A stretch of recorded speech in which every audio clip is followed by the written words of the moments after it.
I study the regime where I am actually here, which is what glasses are doing. All of the plastics you have, and the glasses and the real glasses, window glasses you see, and everything that is glassy, you know, is in this violet regime. So why don't I attempt a theory of that? Of course, it's not an equilibrium theory, so you expect that you know very little. As you will have noticed by these lectures, what we know out of equilibrium is extremely little. So, but as you will see, there are things you can say. So, so this lecture will be concentrated on this, on not caring too much about whether there is a transition or not, but this situation in which you are aging. Let me again repeat something I said before. This is not a metastable situation. Metastability is, for example, diamond. If you have a piece of diamond and you wait enough, there will come a rare event where a little droplet of graphite will nucleate, and suddenly your whole ring will, well, at least the diamond part of the ring will become graphite. Now, this is an extremely unlikely event, but the point is that while you're having real diamond, and of course afterwards when you have graphite, but while you have diamond, you don't really have to take seriously the effect of graphite existing as a true equilibrium state. Nothing happens to the diamond until something dramatic happens, and that's relatively quick. The same here, no, exactly the opposite situation is here, and you will see this very clearly in a moment. So this is not metastability as we know it. So again, you have particles, and if you assume that you're deep in the supercooled regime, the correlations fall fast. This is due to the vibrations. Those are those you would have for a crystal also, and some particle swappings also. These are exactly the same you would have for a crystal. And then you have this profile moving, and this happens in a much longer scale, which is the alpha time scale, known as the alpha time scale, and we're going to talk about it. This alpha time scale, you have to think of it as something to do with the viscosity. Viscosity has to do with this kind of motion, and so when I say that the viscosity shoots up by 14 orders of magnitude, I'm also saying that this scale does. Okay, so as you go up, your system starts aging. So, as I said before, if you go up in equilibrium, what you see is that this alpha relaxation time gets longer and longer. And the question was whether it diverges or not, and we don't know the answer. But the other thing, and this is the one that we will be interested in now, is when you're here, you quenched here fast, you're out of equilibrium, and then you wait for longer and longer times. And what you see is that the system is working its way to a more optimized situation, and the alpha relaxation time is growing with time. So how do we know this? Or how was this? Okay, and then eventually, if the alpha time goes to infinity, then you would have real states. Vibrations would be there, but you would never go from one to the other. Like so. You would consider that this is a state, this is another state, one corresponds to this profile, you have the vibrations in each. But this process doesn't work immediately. Okay. Yes? So what's the difference between one of those true states that you think you are the actual true glass state? Well, the problem is that these, if this would last forever, it would be a true glass state. The point is that you're never in a situation where something lasts forever. After an hour, you reach places that last for some time, and then after 10 hours, you'll be at somewhere else. You will see this very clearly with this.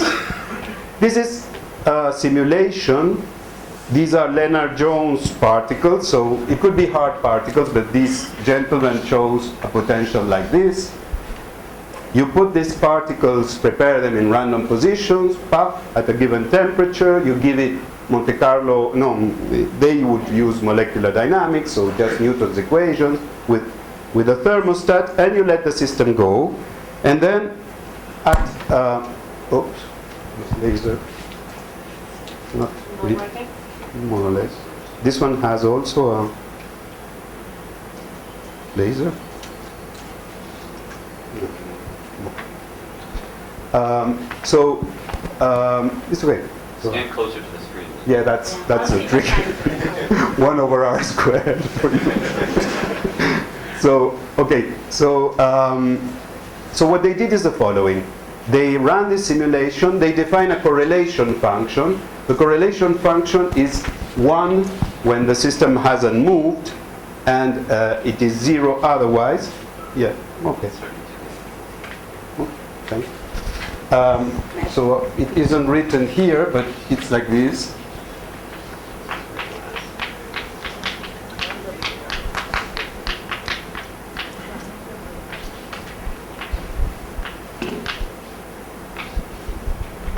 For a given q. So when the system hasn't moved, this factor is 1. And you get 1, and if the system completely decorrelates, it's 0. So this is a measure of how quickly the system evolves out of itself into something else. And they plotted this correlation function. So at time 10, they looked at the correlation function. Then they didn't do anything to the system. At time 100, they did the same correlation function. At time 1000, the same, and so on. And what they found is a very remarkable thing. You're not doing anything to the system. It is just out of equilibrium because they quench to below the glass phase, and they just let the system evolve. So look at what happens. If you would like to do a drawing, you would say that at time 10, the system in phase space is somewhere. At time 100, it moved somewhere else.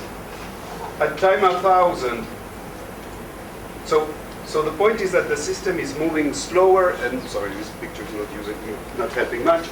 The system is moving, evolving slower and slower and slower and slower. There is this fast decorrelation, which corresponds to vibrations, and this slow decorrelation, which is getting slower with time. So the system is doing in time what it would be doing in equilibrium in temperature. It is a bit as if the system were cooling down, but it is not really cooling down. The fast vibrations are still of those of that temperature, but the slow variations, the slow moving from one profile to the other, it's getting progressively slower and slower. Very important point. Almost everything that you can see instantaneously doesn't tell you anything. It's only this kind of situation. And this is just a common, simple, innocent Lennard-Jones system. Yeah? So when the autocorrelation function is to 0, does it go to another cluster?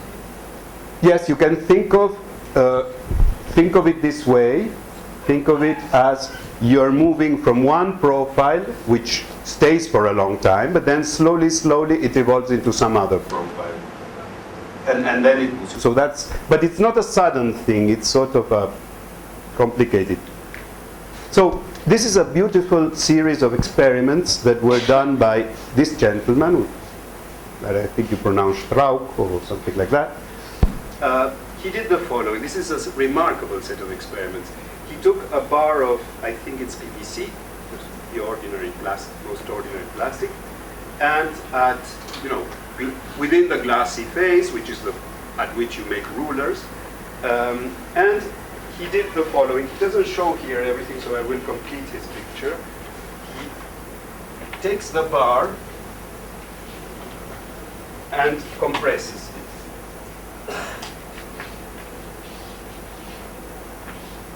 At time t waiting, he prepares it at t equals 0. So he pours the liquid thing into and creates the bar at time 0.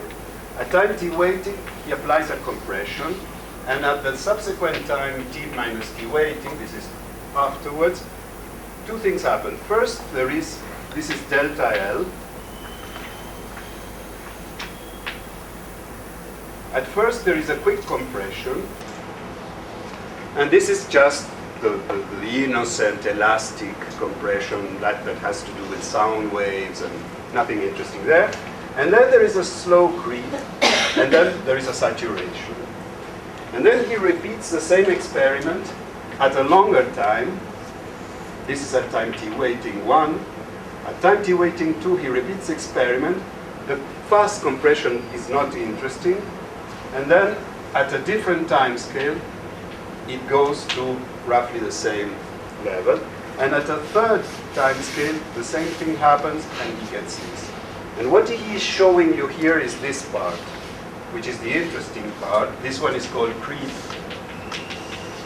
This is the elastic part, which is the biggest effect. It's not interesting at all. It is related just to, it's a springy thing. And this is this slow effect. And look at the data, it is quite remarkable. This is time in days, 0.03 days. This is the very beginning of this curve, but he could have shown the rest. This is after 0.03 days, which must be a few minutes. And this is 1,000 days, which is 3 years. And this is the collapse of all of these curves together. So when you compress after 0.03 days, it takes a time of order 0.03 to get to this level.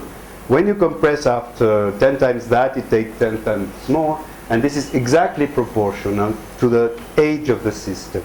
And the fact is that he puts all these curves together with a single master curve just by dividing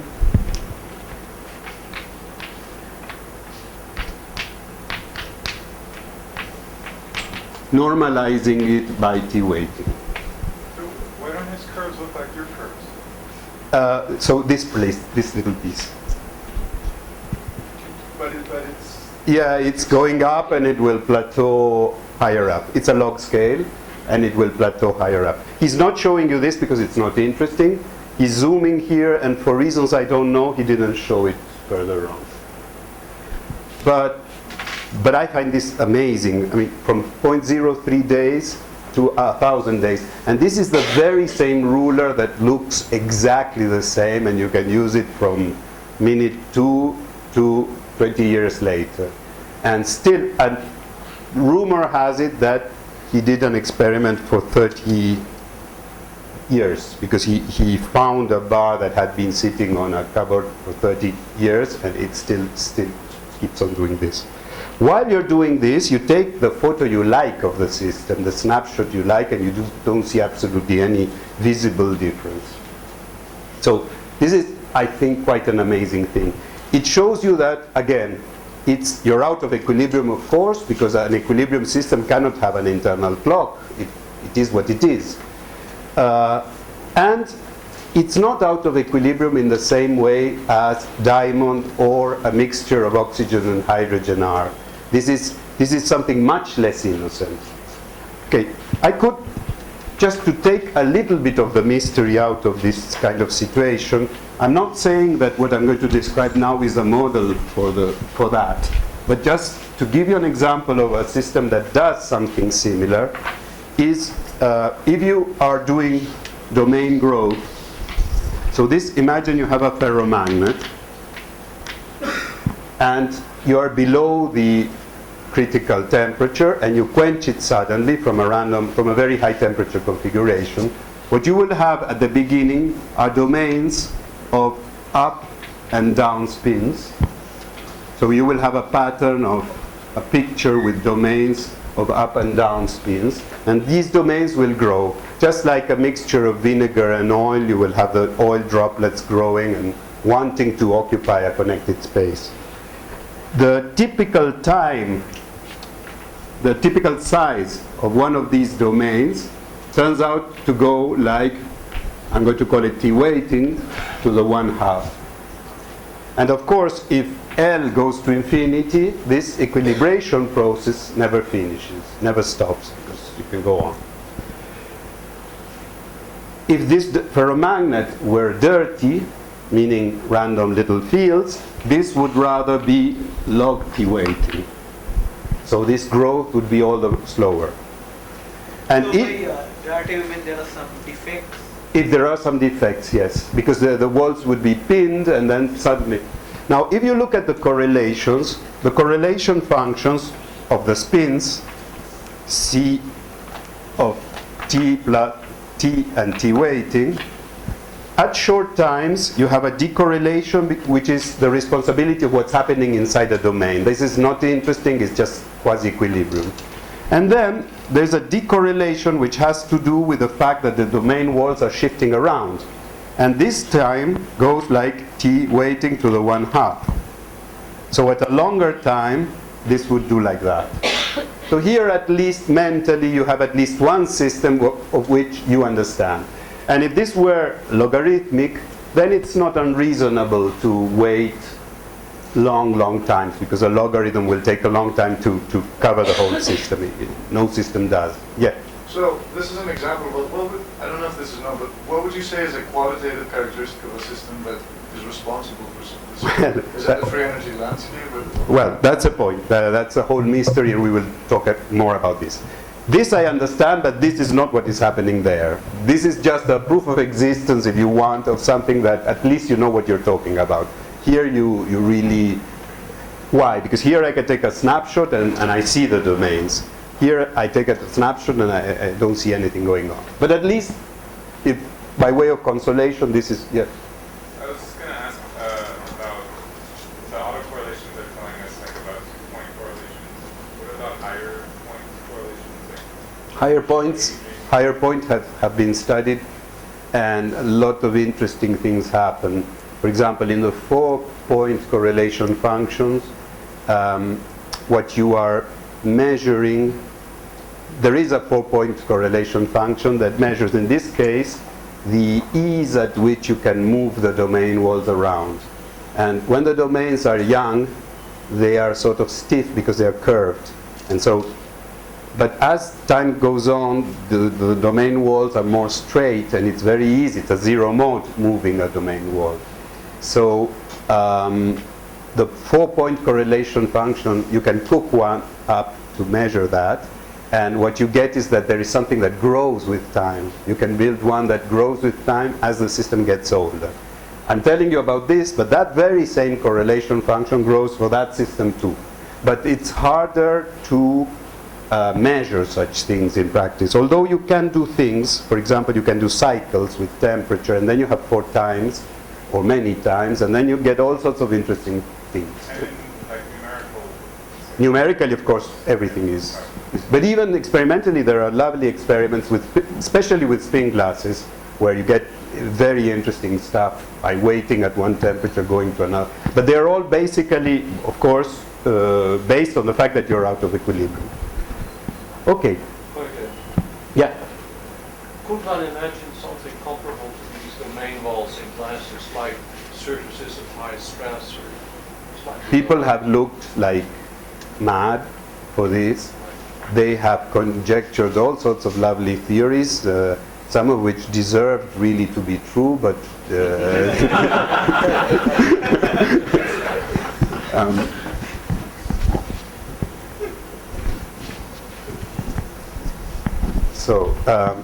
but I will go later on to static structures. We expect that something is going on and something that should be able to be seen.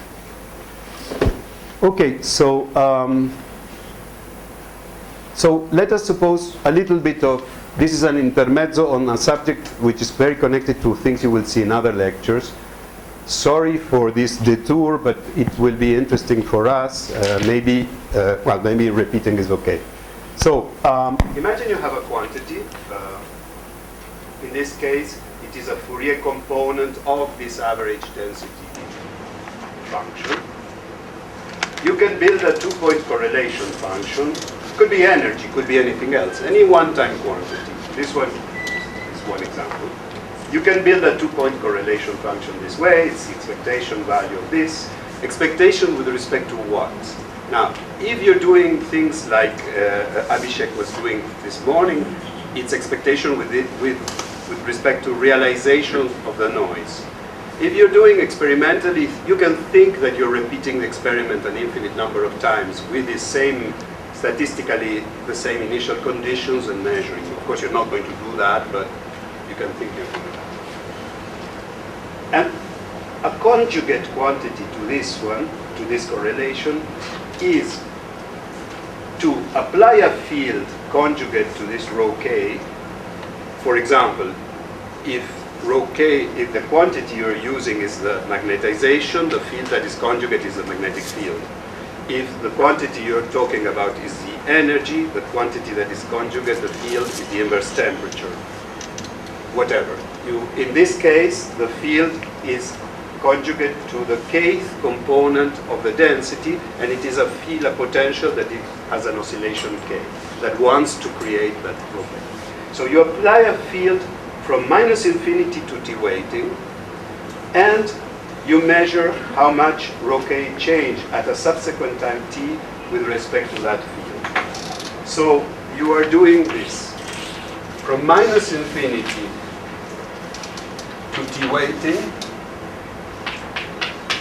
You apply a field, turn it off, and at a time t, which we can measure from time 0 if you want, from wherever, you measure for example, if it is a magnetic field, you will measure the magnetization, but it's always the conjugate quantity, and you measure it, it will be doing something. So if it's a magnetization, it will be doing this, and then it will start to fall once you turn the field off, and you measure it at this time. So we are in linear response, and we've denoted this way. Okay? This is very much like the experiment of Strauch I mentioned before, but for him, he turned on the field here, and then looked at the other thing. But because we're in linear response, you can imagine that he was applying stress from -infinity and released it at time tw. It's the same thing with the chain of sine. It's nothing special. He could have done that. So Strauch was measuring a response of what? Of compression. So the field is a force, and the conjugate quantity is delta L. But any other quantity will do. It could be even temperature and energy. Okay, and so what we know is that if we are in equilibrium, there is a relation between this quantity and the spontaneous correlation. Why should there be a relation? Well, imagine you are in a well. The spontaneous fluctuations are moving around in this well, so the correlations have to do with the intensity of the noise you get by moving in this well because of thermal fluctuations. But the response you're evaluating has to do with pushing in that very same direction and seeing how the system responds. So if the system is stiff for a pushing, it is also stiff for avoiding a correlation, you see. So basically, it is not a surprise that a system that is soft for applying an induced perturbation will also be soft for its own spontaneous fluctuations. So that the two things are proportional is not very surprising. That the proportionality constant is the temperature is not very surprising either, because the intensity of the noise itself is proportional to the temperature, while the response has little to do with the temperature. But there is more to it. So this relation, which I am going to put this way, normally you're going to see it this way, not with an integrated pulse, but with an instantaneous one. But the way I like to put it, for reasons that you will understand now, is between this integrated response, integrated because you are applying this force all this time, and the correlation. This is the relation there is, and this is the fluctuation dissipation theorem. And it means that if I plot this quantity, the response at time t, given that I stopped at time tw, versus this correlation, I get a straight line whose gradient is 1/t. Okay? This is a fluctuation dissipation theorem.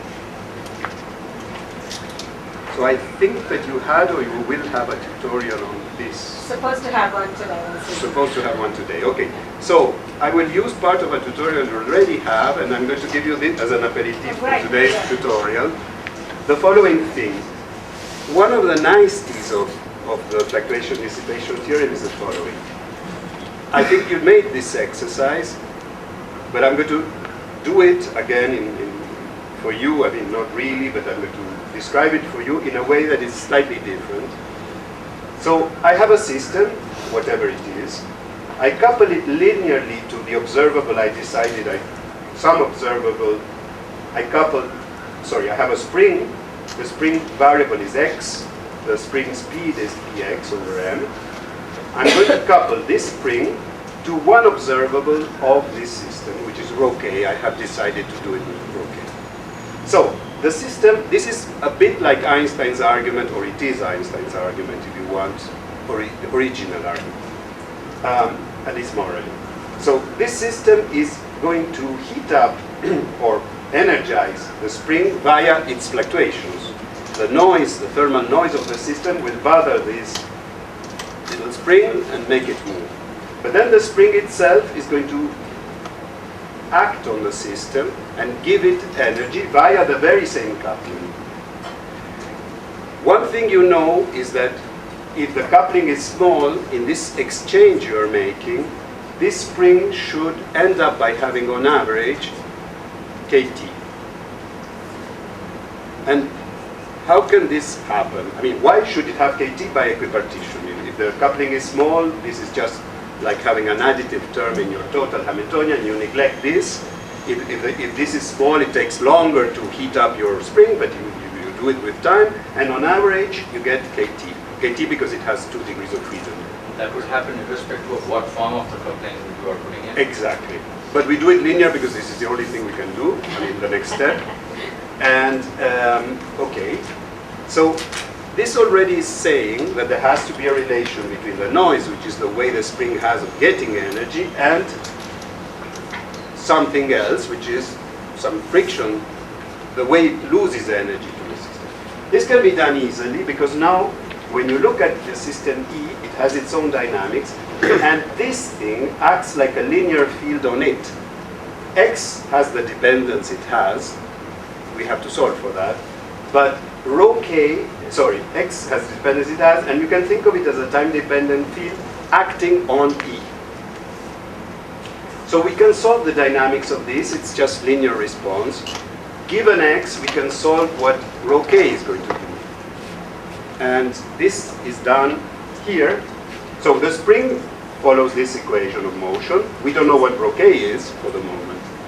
On the other hand, rho k itself has a value, but then there is the very response function. This is a linear field which depends on time, and this is the linear response, the spring of the effect the spring has on the system. But now I know rho, and I can plug it in here, and I get this equation for the spring alone. So when you look at this equation, I have eliminated the system. The system enters through this term, which is the bare fluctuations of rho k. It's a noise for X. And this term, which is a back reaction, which has to do with the system is producing on the system, the spring is producing something on the system which is bouncing back on me because I have to put this rho into here. So this is the reaction that the system suffered because of X, and then it is acting back on X, so it appears here. So I have these two terms. These are exactly the two terms. X is getting energy through this one and losing it through this one. And then you recognize here, this is once again the generalized Langevin equation that I think you saw. There is a little criticism you can do to this. I am treating this one statistically, the system E. If you were going to be clean, and this has to be done cleanly, you should really take many copies of the system and couple one little spring in parallel with all the copies so that you could treat the system statistically. So to be completely, and treat the noise as white. So if you want to be a bit more precise, instead of having one E, you have many parallel versions, and the spring is looking coupled to exactly the same observable, but in parallel to many systems. I can tell you where this is done, but that's a detail. But would that not make the fluctuations from one affect the other one? From one of the baths affect Oh, that's one. one. There is. Well, one bath talks to the other one. So one. If the coupling is small, it's a square in the coupling. So now this is a Langevin equation, but it is a decent Langevin equation, and it tends to equilibrium because there is a particular relation between the intensity, the correlations of this noise and this response, which is this one. So what have I done? I have taken an oscillator and I have coupled it to a system, to a observable of the system, and if the system is in equilibrium, whatever the system is, it is acting as the thermal bath for the spring. And it is a decent thermal bath to the extent that the system itself, every observable of the system, satisfies the fluctuation dissipation.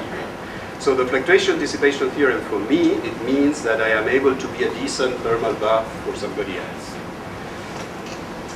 People talk of fluctuation dissipation of the first and the second kind. This is meaningless, but when they say first kind, I think they refer to the bath, and when they say second kind, they refer. It doesn't mean anything. The spring itself could become a bath for somebody else down the line.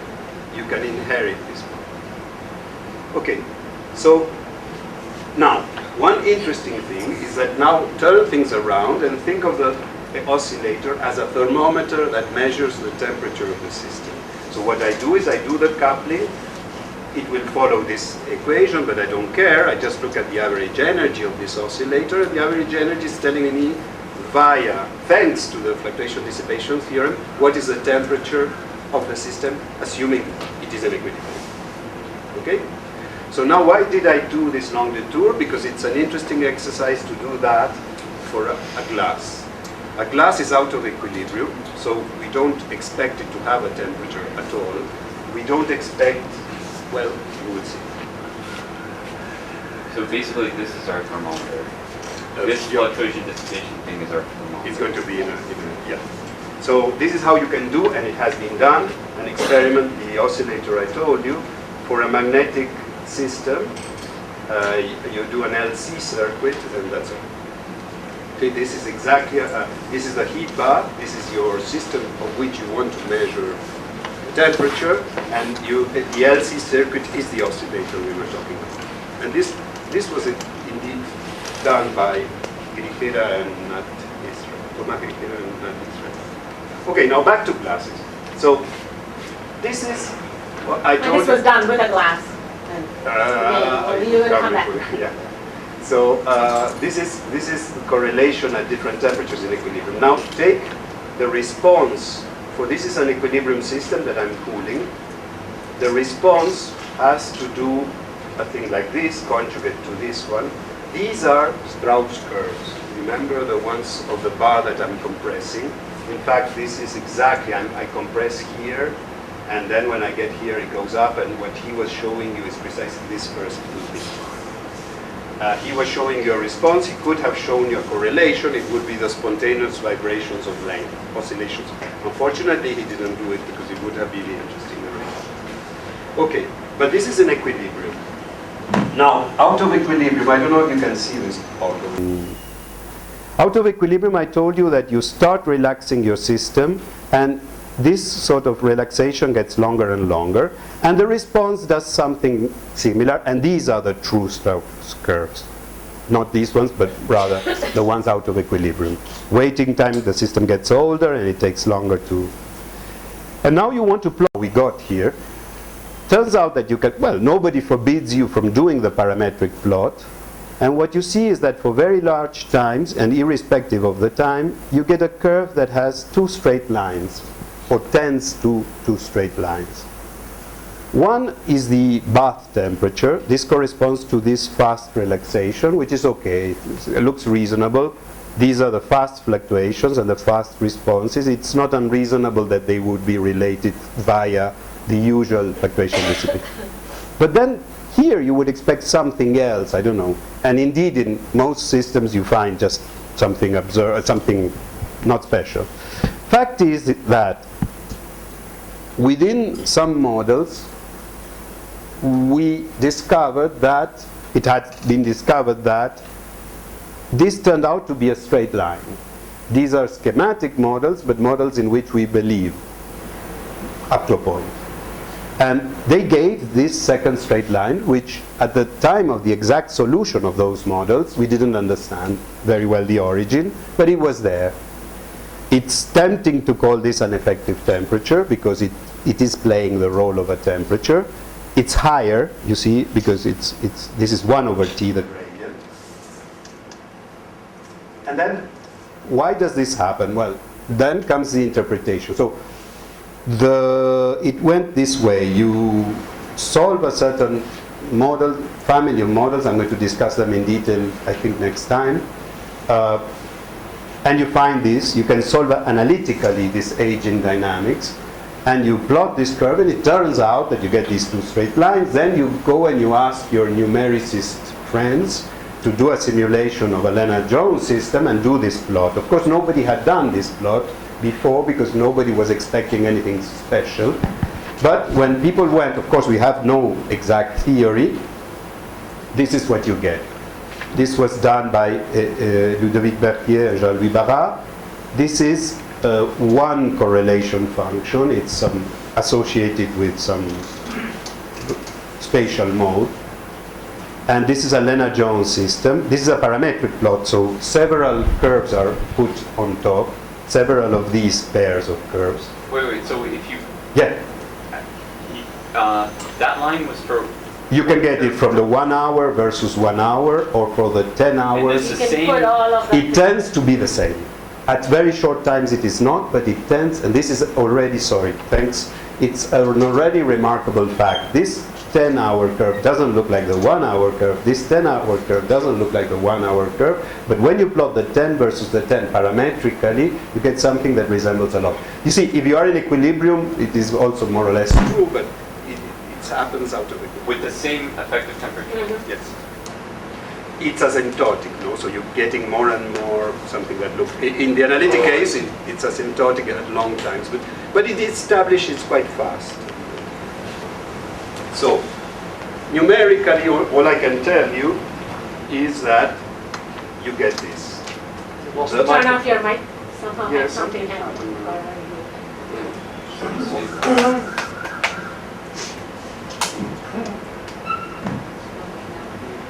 Yeah. So, here, I have no theory. The straight lines here are wishful. The only thing I can tell you is that, as you see, it looks not bad.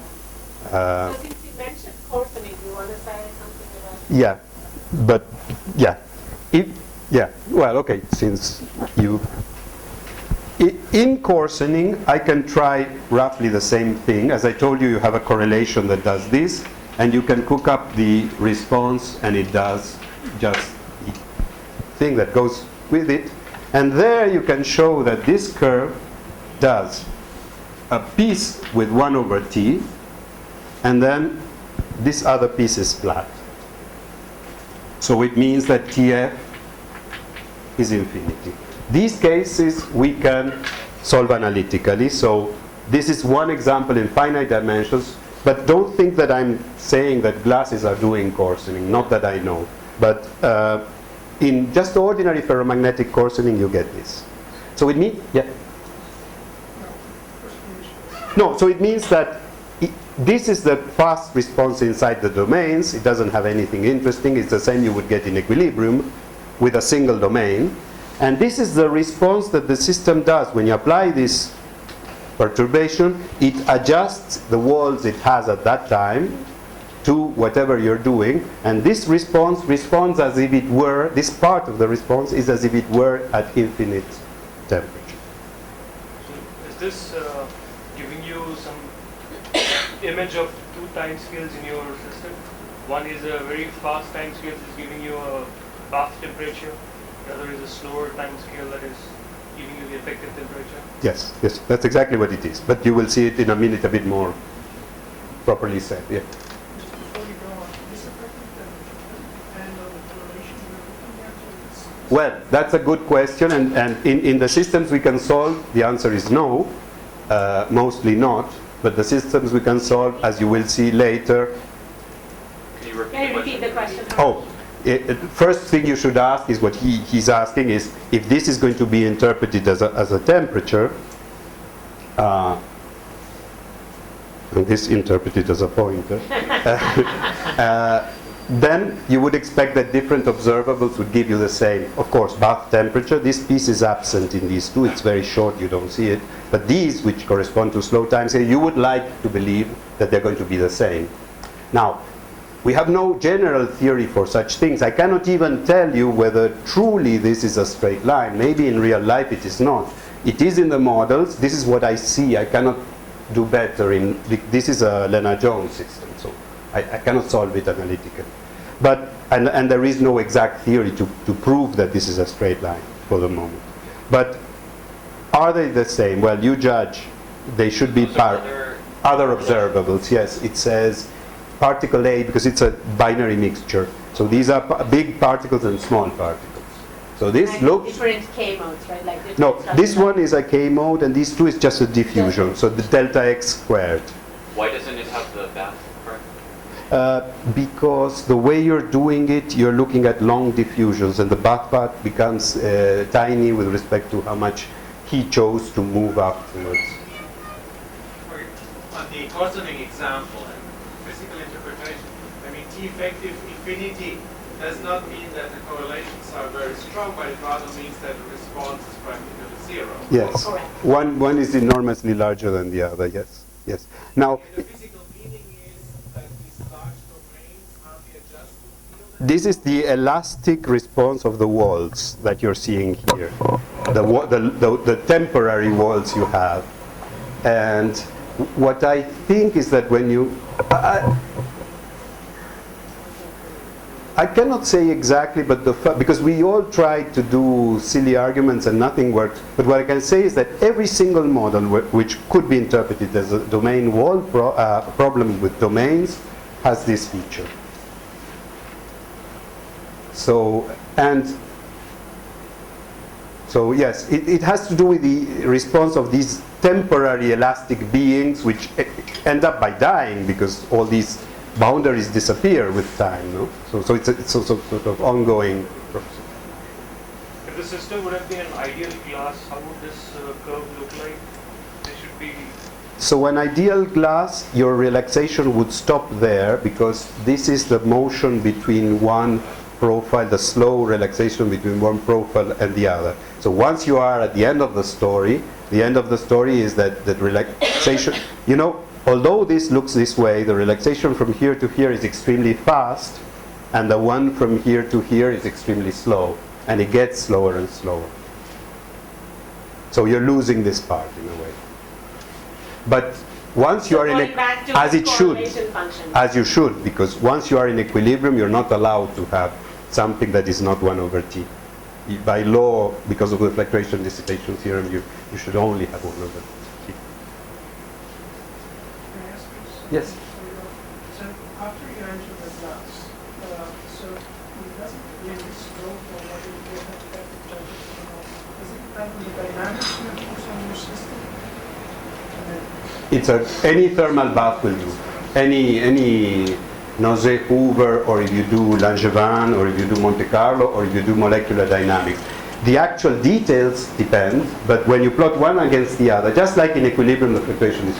Notice that this is not a time, but it's rather a time difference. You start your clock at time 1 hour, and then you look at how you decorrelate away. You start your clock at time 10 hours, you start again here, and then you look at how you decorrelate away, and so on.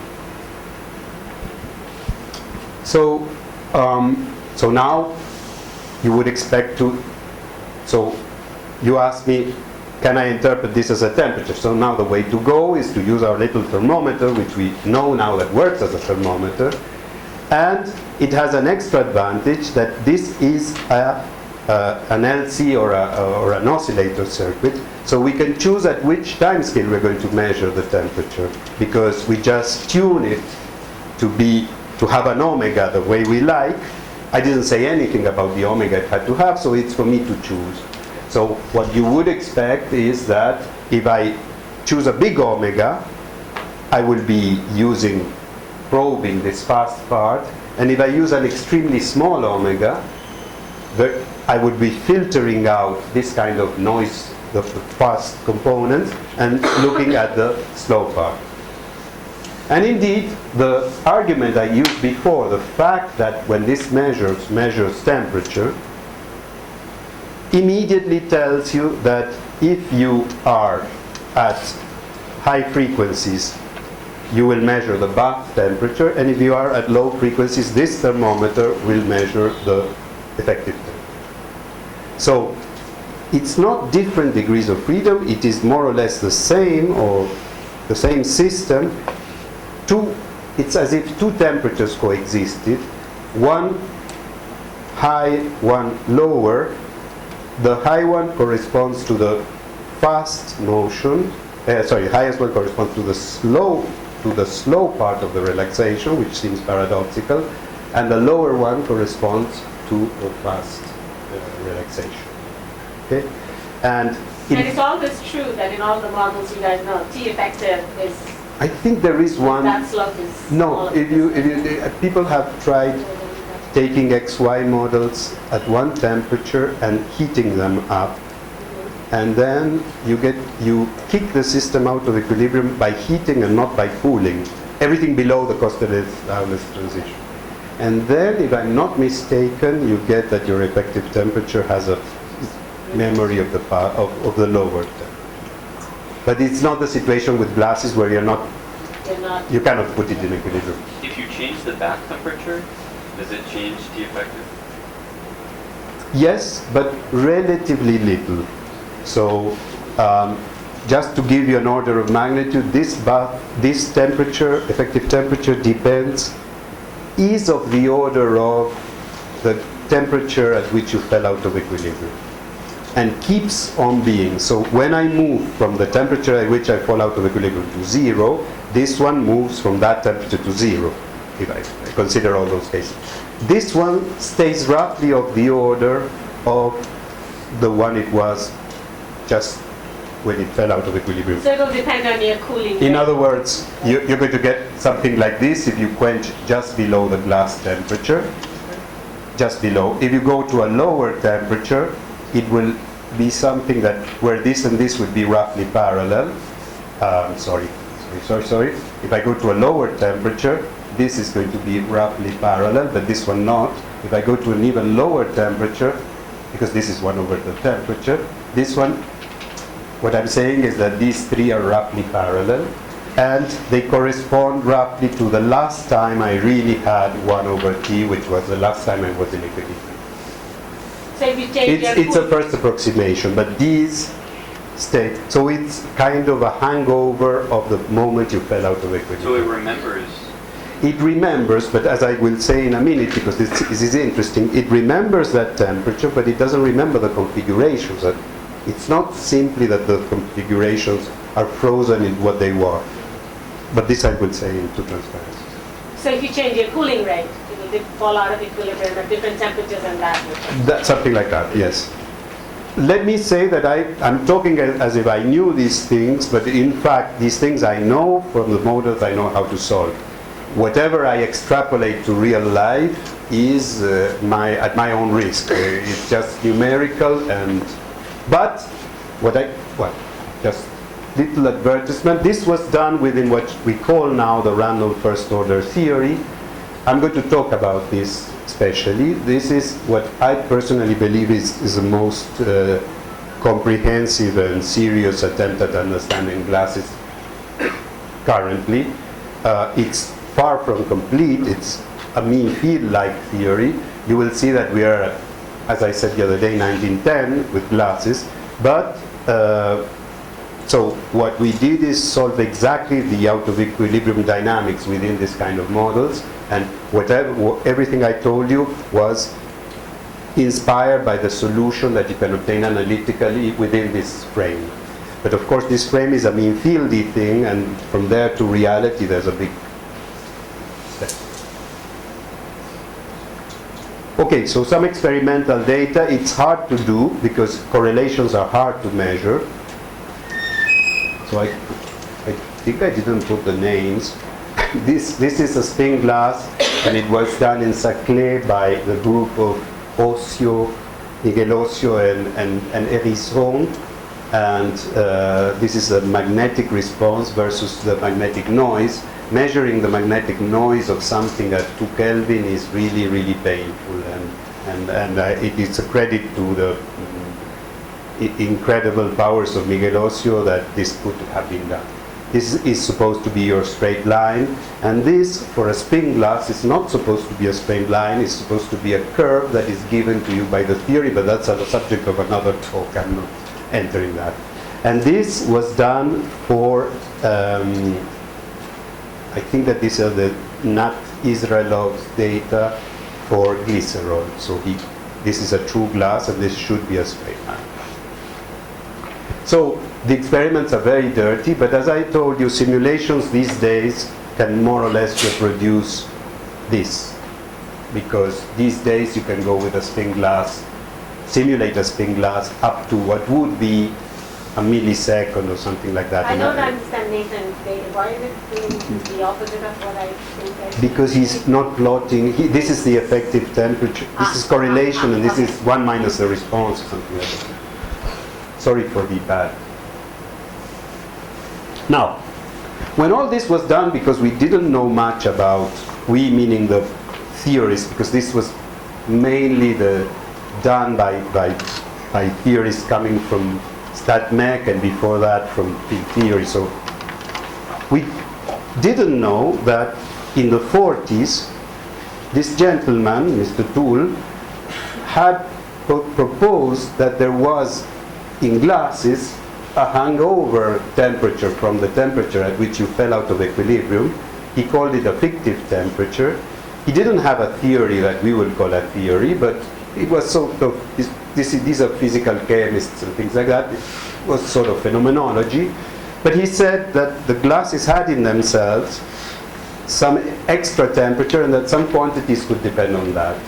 So to the extent that you can compare something analytical that is valid in a certain limit and some phenomenological arguing, which sometimes is clear and sometimes is a bit wishy-washy, we believe that this is the theoretical basis of this kind of ideas, or vice versa. So it's hard to compare point by point, because when you have phenomenological ideas, people lose all restraint, and when they are doing a fit, they add a new parameter and so on, and then you're out of what you were originally supposing. So it's hard to say. But so I cannot say if it's the same thing, but it is at the very least very suggestive. So back to your question, let me give you the example of domain growth now that we've done it. So in the case of domain growth, I told you that you had these domains, and the fast response, the one that is at temperature T, the bath temperature, is the response, the magnetic response within the domains. This is just what you would have if you didn't have domains and just only one. While TF, which for this example happens to be infinity, is the response of the walls. So there are two lessons at least that you can take from this. One lesson is that you see that the degrees of freedom who are responsible for this TF are not the same at different times. This spin here, which is now acting in this TF thing, when this wall moves along, becomes an ordinary degree of freedom within a domain and happily giving you the bath temperature. So you don't have to think that this is a permanent thing, that some guys are hot and others are cold. That may be temporarily true, but then as time goes on, these roles change all the time. And the same is true for any model you do of a glass. This is of course an artist's view, but so what you see is that if whatever is giving you in a glass, the most of the noise that is giving you the high effective temperature changes with time. Who are these guys? Well, the slow degrees of freedom, the ones that are responsible of the slow part of the relaxation.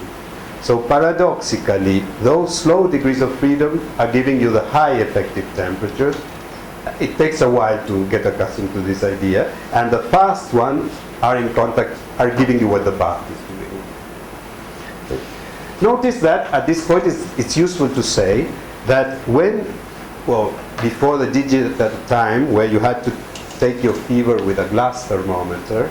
It was thanks to the ignorance of physics of everybody that this was even tried, because when you think of it, the glass thermometer has mercury inside, which is perfectly okay. Then it has a glass coating, which is not in equilibrium and doesn't have a temperature defined. And then there's you, who's even more out of equilibrium. And then you're putting this thing here. The only actor in this game that is in equilibrium is the mercury. But then it is measuring via a thing that is out of equilibrium the temperature of something that is even worse out of equilibrium. And why is this? Well, because the fast degrees of freedom are relatively okay. So even a glass can talk in these fast degrees of freedom. Is it possible to imagine a similar picture for simple particles? Can I replace these domain walls with cages in Yes, but attempts to... How do we visualize this low degree of... Yeah, it's been very hard to spot really who's responsible for what. And even you can make simple examples where it is the same particle whose fast Fourier components are at one temperature and its slow ones are at another. So there might be a degree of spatial separation in the sense that there are some particles that are rattling like mad, and they are essentially at the bath temperature. And some are and they are the ones that, but there isn't such a clear cut. For one thing, these roles change with time, so it's not the same particle that was frozen historically. But trying to replace the domain walls with something that... Yeah, it would be very tempting, but not much. It's like, not much has been done in that way, and because whenever we looked at things, we didn't find anything obvious. I'm not saying that it won't happen, but for the moment I had never seen any convincing picture where you see, these are the...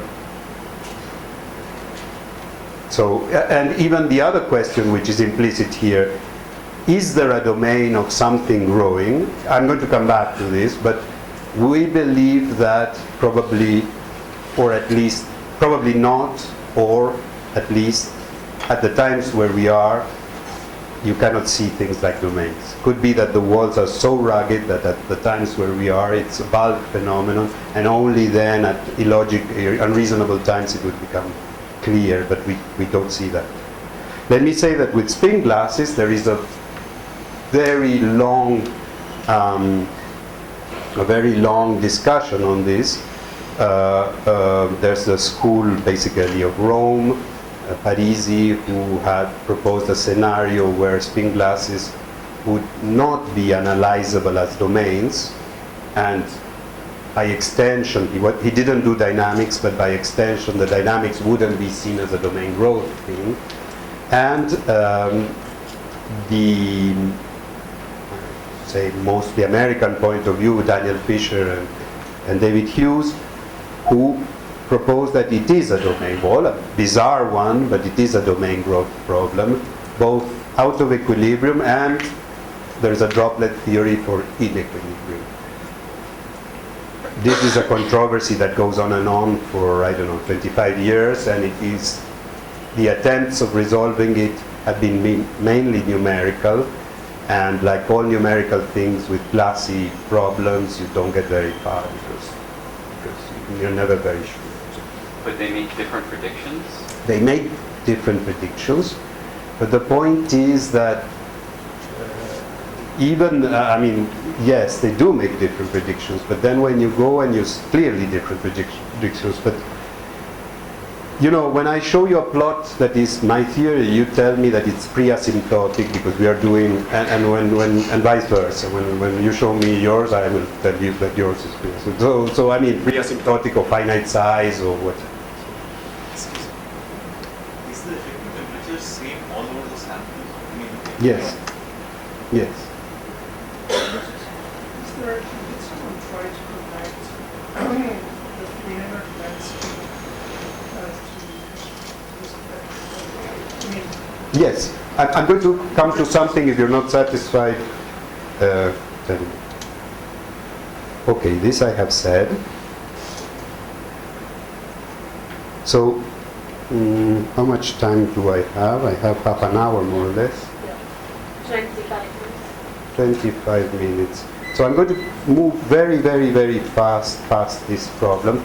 There's another way of being out of equilibrium of a glass, which is instead of aging, you can take this aging glass and mix it with a spoon. It's beginning to be a glass, but then you take a spoon and you do this. If you do that, what happens is that the glass, instead of going up in viscosity, instead of aging, it stops aging and it stays at a given age. So the more you shear it, the more it rejuvenates. So by shearing something that would like to age, you, to a certain degree, stop its aging at a given age. In other words, you make it less viscous. This is shear thinning. Funny thing is that although it stops aging, if you do that, you can still, now it's out of equilibrium for a different reason. It's out of equilibrium because you're there shearing it. When you do the plot, you get the same as you would get with the same system aging. So now the age is fixed, but still you get these two temperatures, which are the same you would get at the same age on a system that is just aging. And funnily enough, you get the same, but for a different reason. The system is now stationary, but out of equilibrium because you're pumping energy in. So this was another surprise that came from models, and then we went and checked it with simulation, and it works. Okay, so I'm going to jump that part, and now about energy landscape. So the theory I was referring to, which I will take more time next time, but even without that theory, you have the liquid line, this is energy. There is a temperature at which the crystal appears, but that one we've decided that we would ignore. Then you keep on going, and then you start meeting these different amorphous possibilities. And you can think of this as the slower you go, you derail into one of these amorphous states. Once you are trapped here in this amorphous state, at lower temperatures it becomes even harder to get out of them, and then roughly you follow them up to zero temperature. So think of this as this system, and this, the last one, assuming it is not the crystal, and we assume it is not the crystal, is the putative ideal state. This is the one that is really stable, except for losing to the crystal. Is there a specific parameter that would characterize the different amorphous states? Their energy, their average fluctuation, but nothing is dramatic. They look extremely similar. To the eye, they look the same. You don't see. This energy difference is incredibly small, by the way, or density is very small. So if you want to think that your plastic bar at day one is here and at 30 years is here, it's okay, but nothing you do to the plastic bar except these two-time experiments will show you much. So instantaneously in a snapshot mode. On the states, each of the states cannot transform to another one. They can, but it takes longer and longer and longer. It takes of the order of the time, you lose equilibrium. So, but the T effective will depend on where you fell out. So now the number of these things grows exponentially with, for example, energy. So the deepest is 1, except for the crystal, and then they start proliferating more and more and more. And if I calculate the logarithm of the number of these states, remember that one of these states is a profile which is itself an average and contains a lot of vibration. So these are not micro configurations, but they're packets, little clouds of probability, each one of those. Or if you want to think of it in space, they are a profile that has been averaged with a given time. So the number of these profiles, the log of the number of these profiles goes up exponentially. The log of the number of these profiles, if you have a log of a number of configurations, you call that entropy. If you have the log of the number of basins, you need a different name because each basin has a few configurations inside. For that, you use the word complexity, traditionally in glass literature. It's a part of the entropy, but not all of it. And what came out in the models, we can, again, in the family of models we can solve analytically, and in every model we had done numerically, but to the extent that you can be sure of anything numerical, is that when you look at this is the log of the number of metastable states, it's not the entropy, and you look at the gradient where you are. If this were an equilibrium system and you would be measuring configurations, this would simply 1 over t be the entropy. So this is log of the number of configurations versus what? Versus temperature. Oh, sorry, versus free energy or energy. Sorry, versus the height at which they are. In the case of a thing you're compactifying versus the volume it has. So if this were equilibrium, these would be the configurations, and this would be simply, this gradient would be simply 1 over the temperature, because the derivative of the entropy with respect to energy is the entropy. Here you're out of equilibrium, you happen to have a certain local free energy, and you have these states, and you have a log of numbers, but this is number of basins, not number of, so sigma is the log of the number of these, while S is the log of the number of all these configurations plus all of these plus all of these, etc. So roughly speaking, the vibrational stuff is not in there. Is not in there. The vibrational stuff, you have modulo, you're doing it modulo, and you're out of equilibrium on top of it. Well, it turns out, and this is what Bulbul was hinting at, that if you take this gradient, but now of these configurations, you get something that resembles a lot the effective temperature we introduced completely dynamically. So what this would mean, if you believe this picture, and this would be a nice interpretation, that I'm going to come back to this tomorrow when I discuss the models that inspired us all along, but what this picture would mean is that you have a lot of metastable states proliferating exponentially, the log of the number versus energy, of the energies. This is called the complexity, and you're out of equilibrium, meaning that ideally you would want to go here, but you're out of equilibrium and you're sort of going down in energy. And the picture of that corresponds to this effective temperature is the following. Within each state, you are perfectly in equilibrium. So the fast vibrations are in equilibrium. This is what you explore at short times. And then the fact that you have an extra temperature is saying, or at least can be rationalized by saying that basins themselves are explored with a flat measure, as if you were doing a canonical or a microcanonical. It doesn't matter because it's an exponential number.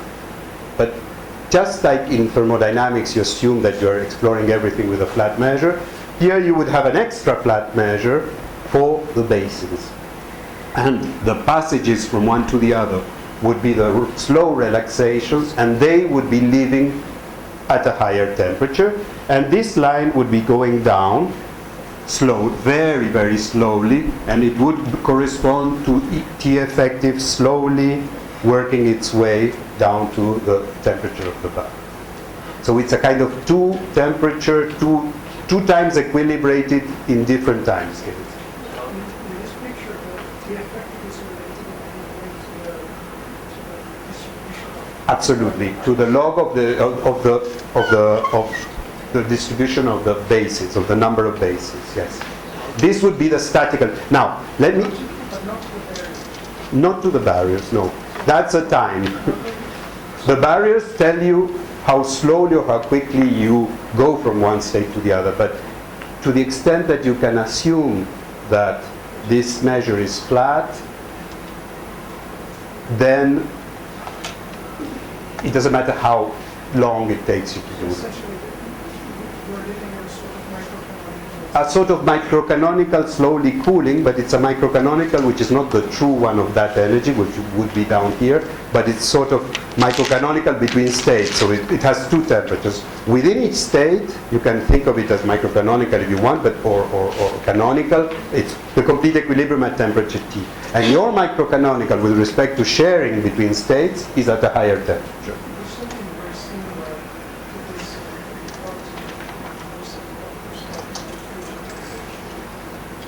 I'm all for knowing this. I don't know anything about it, but I want to talk about it. Let me say one thing. Oh, so go ahead. Now, how do you compute this number in a given model? Okay, two things. How do we know this? So, the temperature, the effective temperature was computed in certain models, and the number in those very same models, this is a random first order theory, you can compute also the number, and you can check that they're the same for no reason that you can see. You do the dynamic calculation, you get one thing, you do the number of states and calculate its derivative, and it gives you the same number, and you have no idea why this is so. Then you conclude, well, it must mean that I'm exploring them flatly, or that I can assume that I'm exploring. But if you ask me why this is, I don't know. If you ask me in usual statistical mechanics, it is essentially Liouville theorem plus chaos. Chaos is always there, so you only need Liouville's theorem that tells you that if you started flat, you end up flat. Here, I don't have chaos, but worst of all, I don't have a Liouville idea, so I have no idea at all why this happens. And whether this is true or an approximation beyond the mean field models we know how to solve. People have worked a lot, because here comes the connection, people have worked this idea, and this is typical of these things. An idea like this, in a very chatty way, was introduced by Sam Edwards for granular matter. He proposed that when you threw sand on a box, you had to compute the number of blocked configuration, mechanically blocked, and you could assume that of that volume, if you compute all of the possibilities, they are all sampled with the same probability, so that you could do a flat measure of all possibilities, which was great as an idea, because if it was going to be true, it meant that you could do stat mech of granular matter, which is a system that doesn't have a temperature or anything. So then I don't think anybody believed in it, and when I think that it had to do a little bit that this happened with mean field classes, and it was at least there true, that people became more interested, and there was then an avalanche of different models where this was tried. And the answer is, within mean field it's true, in finite dimensional systems with many bases of attraction, it's all numerical, or mostly numerical, and the most we can say is that it is, in some cases, a very good approximation, although I don't know if it's exact. So I cannot say. But Yes. Srikanth and people also calculated this from energy and stuff. With a few grains of salt, because they did it with inherent structures, but yes, and there the results are not bad. They agree rather well with this. But is it a good approximation, or is it the real thing? We don't know. If one wants to count the number of basins numerically, it's like preparing large number of realizations of glass and then taking them to the inherent states and just counting these. This is what Srikanth did. Yeah, and Francesco Sciocchi. So, just to make sure I understand this model here, that, is T effective here a property of the model? Or, because my understanding from what you said before is that in the glasses, T effective is close to the temperature at which you fell out of equilibrium. So it's not a property of the system, it's a property of the history. But here it looks like it's a property of the system. Okay, no, that's a very good question, and I'll tell you what the answer is. So in those models, what happens is this. The basin you have is something like this, and what you can prove is that if I look at these states, now let me look at one of these and let me calculate the Hessian of free energy, so the second derivative. So when I'm down here, it turns out that it is a semicircle law like this. This is the eigenvalues of the stability matrix. Now I cut here, and they all have a common Hessian, which is like this. A common meaning the same. And when I look at these at the top, they are all like this. This is a marginal level, which more about in a second. And when I look at the saddle points here, what I see is that they are no longer minima. So you have minima from here down to here, and they're more and more stable as you go down. When you compute this level, which is a marginal one, we called it threshold level for obvious reasons. Turns out that the dynamics, you don't assume this, it happens. The aging dynamics happens at grazing at this level. So when you're here, when you're at a temperature that would like to put you here, you're in equilibrium. But as soon as your temperature reaches this grazing temperature, you will begin to have trouble. And if you try a temperature that would put you lower, in fact, you stay aging at this level. But this level here is then corresponds to the energy at which, for the first time, you meet non-equilibrium properties. But also, the effective temperature has to do with exploring around here. And so the log of the derivative of the number of sigma with respect to the free energy here in the threshold is the one you see. And this you get here precisely at the same time in which in equilibrium you fell out of equilibrium. So it's this coincidence you're saying is the level at which the external temperature coincides with the effective temperature at that point. And then when you go down, you stay more or less frozen at that level. So that's a connection. From the moment, from the temperature at which you're in equilibrium, you fell out of equilibrium, downwards, you stay basically around the same region.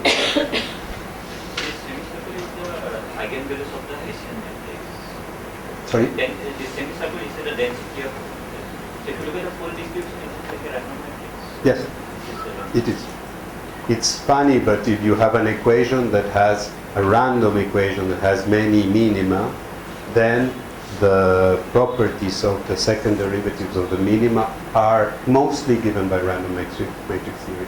And that's funny, I say, because the second derivatives are in principle correlated with the fact that the first derivative is zero, and those correlations mostly you can neglect, and it's an interesting fact. You have to do the calculation to believe it, but it's okay. So I think that I should hurry up. So these are examples where this derivative of the number of levels was done and checked that it compared correctly with the out of equilibrium stuff. This is a model for which, and this is a model for which it was computed this flat average over metastable states and check that you get the right G of R in those states, but I better not insist too much on that. Okay, so for next time I'm going to describe to you the model where many of these things were guessed. Many of the things that were guessed, as you've seen Edwards' thing, Toole's idea of fictive temperature, and you will see a couple more ideas. They are sort of lumped in this model, this family of models that was beaten to death, which is now called the random first order scenario, which is a family of mean field models which are supposed to be the mean field metaphor for real glasses. Now it's mean field and you cannot expect it to be, you cannot take it too literally, but that I'm going to describe tomorrow. But as I will say tomorrow, we learned a lot of things that without an analytical solution we would never have guessed. So this is already something.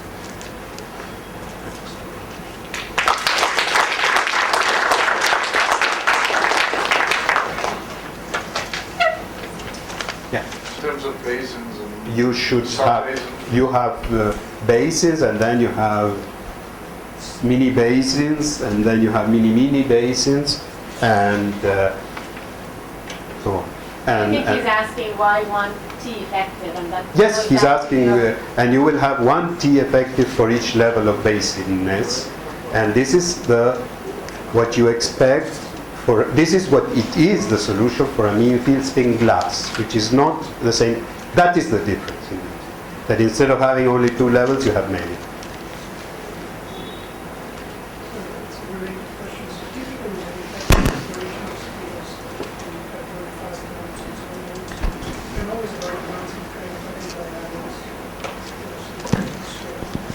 Yes. Can you repeat it? No, why don't you do some sort of hydrodynamics by factoring out what is fast and keeping what is slow? You can do things like this. Many models that have been proposed are an attempt to do something like this. Now, in real life, it is not. The problem is that you don't see by the eye who's fast and who's slow. So it's difficult to already, from the beginning say, okay, let me treat these this way and these some other way. But yes, one should attempt to do a theory for this average density profile I was mentioning, how it very slowly evolves. Yes. I have 2 questions. First is about hard spheres, where the glass transition is completely density driven. So, do you still have an effective temperature, or should you replace it by an effective temperature? You should replace it, but yes, you should replace it, but because I always get confused when I have to explain this and I always get it wrong, I have this alternative presentation, which is